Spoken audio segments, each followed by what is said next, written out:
Hey guys, Will here, welcome back to the channel. Now today's video, I wanted to give you a better understanding of exactly the reasons why I'm upgrading to a triple monitor setup with 35-inch curved screens from this 55-inch curved 4K panel that you see in front of me right now. So the guys that have been following the channel for a little while now, you would have seen about 6 months ago now I set all this up originally, and it was my first real dive into, I guess you could say, proper sim racing. I've been playing with a G27 on my PC monitor, you know, all my life, but, well, not my G27 all my life, but you get the point. But this was sort of my first dive into a proper setup, and I made a lot of mistakes setting it up originally. Well, not necessarily mistakes, but there's been a lot of little things that I probably would have done differently if I'd had my time again. I'm going to do a separate video covering probably 10 things that I wish I'd known when I first started, so that is coming up shortly as well. But this video I want to focus just on the display itself. So I kind of figured at the time I was only really playing F1 2018. That was kind of the only game that I was really interested in. And I kind of had a view to getting involved in more games further down the track, obviously. But F1 2018 was kind of all I was doing at the time.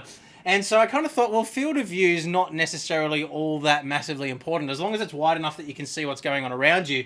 And because I'm sitting with a massive screen so close to me, I kind of thought, well, as long as I can see my mirrors, it kind of doesn't really matter. You can see the little arrows on the screen when people are coming up behind you and things like that, or alongside you. So really, I guess I didn't place a whole lot of emphasis on exactly how important it was going to be to have that sort of, I guess, super wide perspective. And I thought that having the screen close enough that it feels most of your peripheral vision would be enough. Now, if you watched my original videos where I showed how I had things set up in my field of view and things like that, you'd notice that what I have in front of me now is actually a much narrower field of view than what I started off with originally. I actually had the mirrors completely visible, almost right up to the side pods in the screen. And I kind of thought, well, because I'm so close to the screen, it is still sort of filling my view, and I do still have to kind of turn my head to see the mirrors. What I didn't realize is how much that distorted field of view actually affects your driving. And it wasn't until I was getting slammed in the comments online, to be honest. I was posting on Reddit and, you know, YouTube comments and things like that. People were really having a go at me for the wide field of view, saying it's unrealistic, it's stupid, why are you doing it?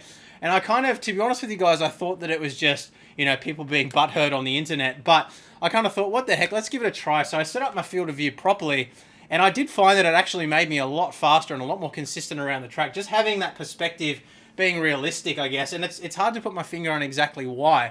But obviously the trade-off of doing that and moving the field of view closer was that I could no longer see my mirrors, which is absolutely critical when you're racing in, you know, league races and stuff like that. Now, that is for F1 2018 specifically, but what I also didn't consider, which was a really, really good point that was raised very early on in the YouTube comments on one of my earlier videos, was the impact that this single monitor setup has on a GT style car or a cabin style car. So dirt rally, any game like that.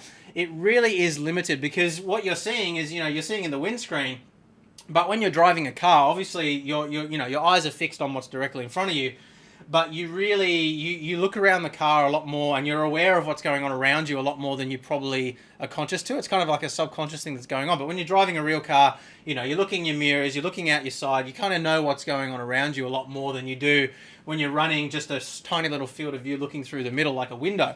So what I want to do in this video is show you kind of what I'm talking about. Now, obviously, I'm not going to be able to show you exactly what I see because I don't have the camera technology to do that. But I'm going to kind of do a lap here, talk you through what I'm actually looking at, what I'm seeing, and things like that as I'm driving. Then I'm going to jump into Dirt Rally as well, do another quick session in there, and kind of talk you through that as well. But yeah, look, basically the main reason why I'm upgrading to a triple monitor display system is to really get that wrap around. I guess the important thing is, even though this is feeling my complete field of view pretty much, it's not the same as having to actually turn your head around to the side and actually having the perception of things going on, you know, on either side of you. If you're sitting straight like this, you actually want to have things, you know, whizzing past you and getting that sense of speed, and that really adds a lot to the immersion as well as the realism. But what I didn't expect was that it would actually make me faster as well. At least that's what I'm anticipating, and that's what I'm sort of finding from the adjustments that I've made to this screen. Now, the other thing that I want to mention quickly as well before we set off driving is the impact of having a 4K display panel running off a 2019 spec computer. So obviously I've got a pretty high spec computer running an 8086 at 5.2 gigahertz with a 1080 Ti overclocked as well. You can check out my earlier videos where I ran you through that entire setup. But obviously today's technology, we can't run 4K resolution at greater than 60 hertz, which is a real limiting factor. Now, when I first bought this display, I really didn't, I guess, realize how much of an impact a higher refresh rate would have. I kind of have always been of that old school thought that, you know, you can only really sort of see 20, 30 frames per second, so anything more than that is a little bit redundant. And what I've found is that I was completely wrong in that regard. I'll happily admit that to you guys. Having a 100 or a 120 hertz or even greater panel is definitely a massive advantage over 60 hertz. And it wasn't until I actually was playing around with the resolutions and fiddling around with things like that that I actually realized how much faster I was when I had 120 hertz as opposed to 60 hertz. So much so that I've actually reduced the resolution of this screen now to 2680 by 1440 or something like that, the highest resolution that I can do at 120 hertz with this panel.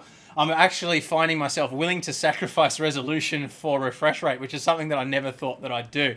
I've always been a real sucker for having the best quality graphics I possibly can for any given sort of specification at the time, which is part of the reason why I always get sucked into buying such high-end computer gear as well.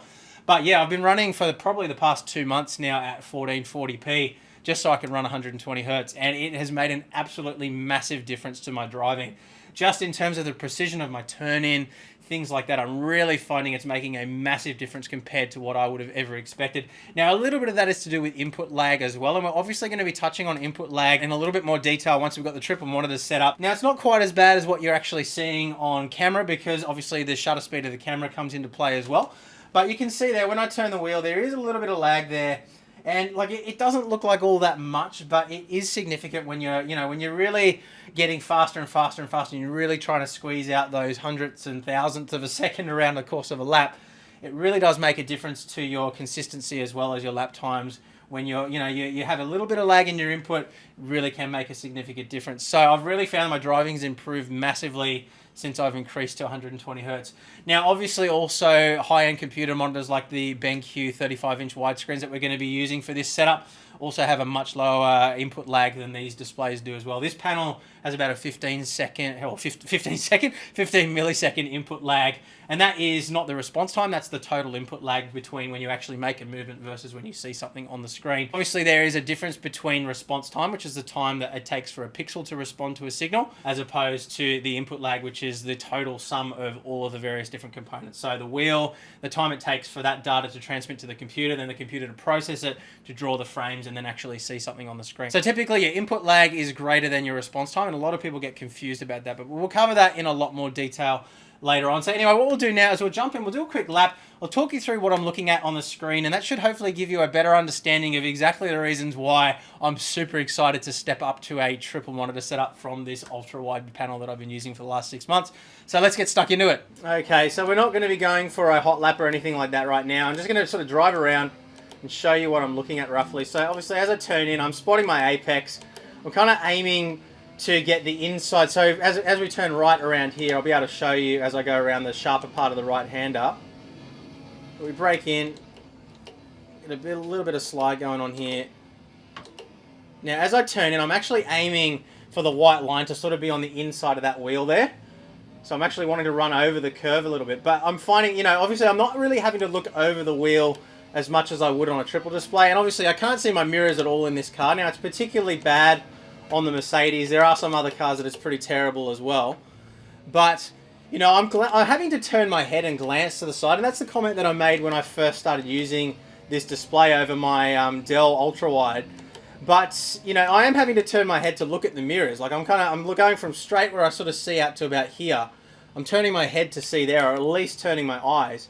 But it's not the same as actually looking to the side of you. Like in real life, that mirror would kind of be, the pod part would be here, and the mirror would actually be here. So with a triple monitor wraparound kind of system, I'm actually having to turn around, and I'm getting that spatial awareness of what's going on around me. I'm seeing cars come up alongside me and stuff like that, which just isn't happening with this display. But we'll go back out again quickly. We'll get a bit more speed going here. A couple more turns. But obviously, with an open wheeler where you're sitting in the middle of the car, it's less pronounced as well. When you're in a GT style car where you're sitting on one side, it is a lot worse. And that's something that I really didn't consider when I bought this setup, because I was only really playing F1 2018 at the time. I never really gave it a whole lot of thought. But we might actually just do one more lap. It's not going to be a super fast lap, but I'm just going to let you watch me do a lap quickly, So you can see how I'm turning, or how little I'm turning my head while I'm actually driving.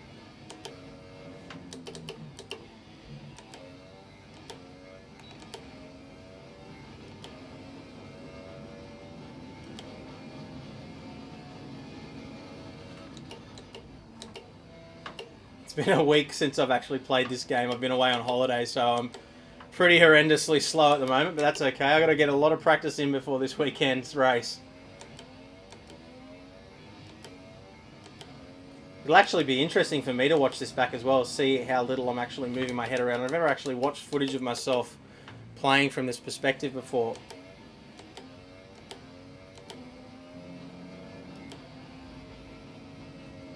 Whoa, that wasn't great.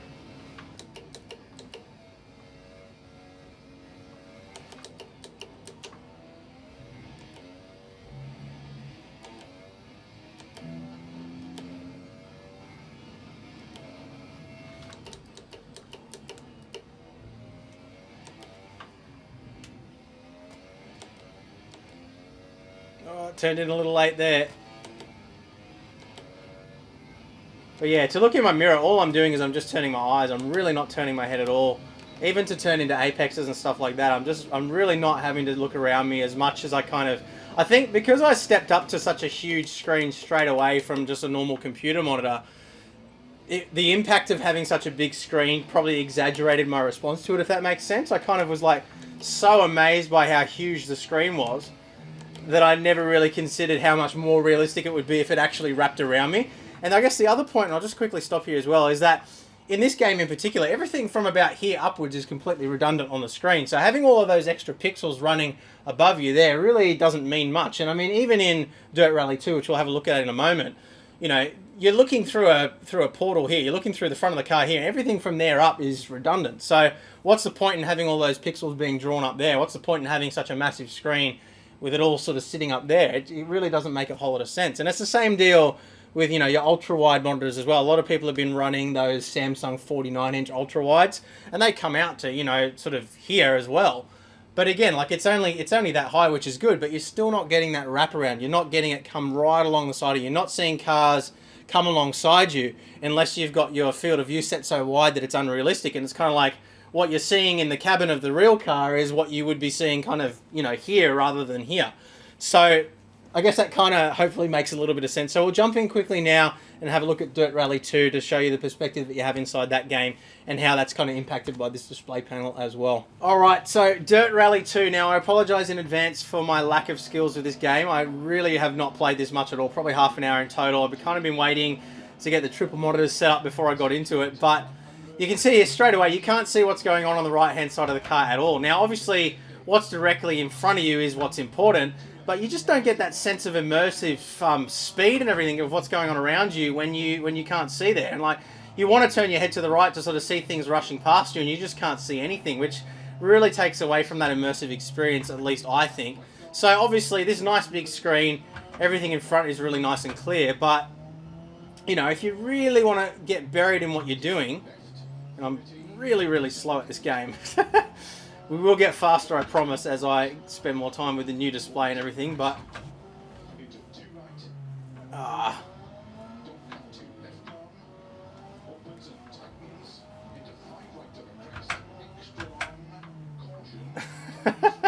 really got to concentrate through those sections. Whoop.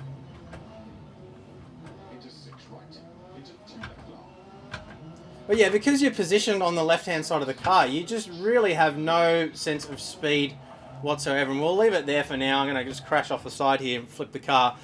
But I think that gives you a sense. I don't really need to harp on about it for ages and ages and ages, because you get the idea of what I'm saying there. When you can't see what's going on the right-hand side of the car at all, it really, you lose that sense of immersion from the game. And really, it spoils the whole effect of the whole thing overall, I believe. So having that triple monitor set up, having it really wrap around you and really sort of seeing things rushing past you as you go, even though it's in your peripheral vision, I think is going to make a huge difference. So obviously I'll be going into a lot more detail about all of it and what I feel about it once I've set it all up. So guys, just a quick video today. Hopefully that's given you a better understanding of the reasons why I'm upgrading to a triple monitor setup over a 55-inch curved display. I've really found, having the curvature on this display really hasn't made a massive amount of difference, because it really doesn't wrap around enough to really give you that sense of, you know, being inside something, having things rushing by you on the sides. You have to have your field of view set unrealistically wide to get that wider perspective, and then that really throws out your driving in general. And that's really what I guess I hadn't really considered when I purchased this screen, was just the amount of impact that having an unrealistic field of view has on your driving. So hopefully that helps you guys going into the triple monitor setup. Hopefully that gives you a bit more of an understanding of the reasons why we're doing it. So the next video now, I'm going to be rearranging this room a little bit. I'm not going to be able to fit it in as it stands at the moment, so I'm going to have to drag things around a little bit. The next video is going to be setting it all up on the triple monitor stand, getting everything configured and plugged in, and then we're going to obviously be doing some test driving, some reviews and stuff like that moving forward. So we've got 3 or 4 videos at least out of this series, hopefully, but hopefully you found this one interesting and useful. If you have, please do hit the like button, hit the subscribe button and the notification bell as well so you don't miss the next one, and I'll see you guys again soon. Bye.